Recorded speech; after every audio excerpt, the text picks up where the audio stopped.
Be strong, be strong. When you say that to someone who's grieving, it can come across as if they're wrong to be grieving or that they're grieving wrong. The fact is that they're having a natural human experience and that their heart's too broken, really, to be putting on any airs.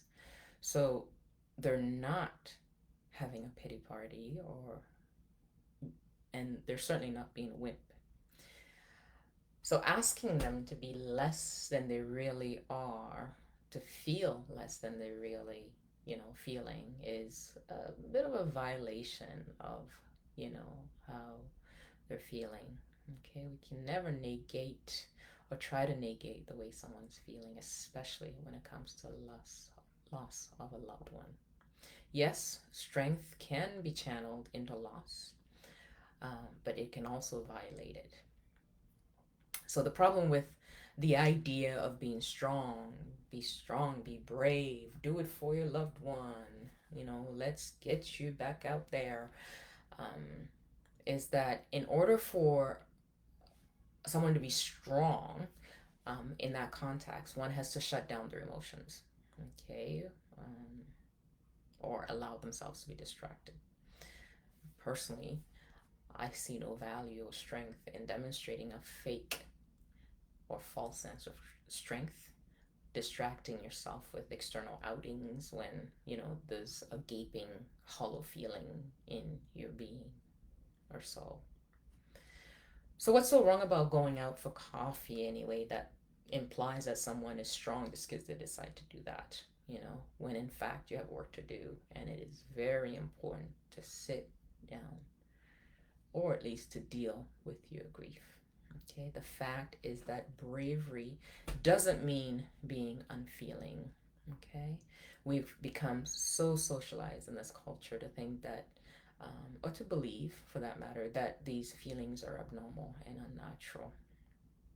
Yes, as we've established in previous videos, there's no bravery in keeping a stiff upper lip when you're falling apart. So feel the pain, give yourself full permission to feel the pain, to grieve, to, sit in your sorrow, to work through it. The point is that in all of that, might seem like there's not a lot going on, but honestly, in times like that, where you feel like that is just a natural part of the process. So you don't have to be strong because someone tells you, and don't allow anyone to impose their feelings on you.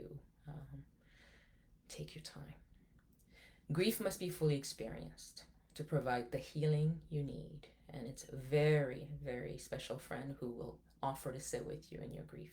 Someone needs to encourage us not to brush aside what we feel, not to be ashamed of the love and grief that, you know, um, grief arouses in us. And, well, not to be afraid of the pain that we're feeling. Okay. Someone needs to encourage us that this soft spot in us could be awakened and that it needs to be done. That is, it's worthwhile to put in the work because to do this would change or at least improve our lives in the interim and in the long run. So, facing our grief takes an enormous amount of strength, courage, determination that gives meaning to our loss and honors our loved one.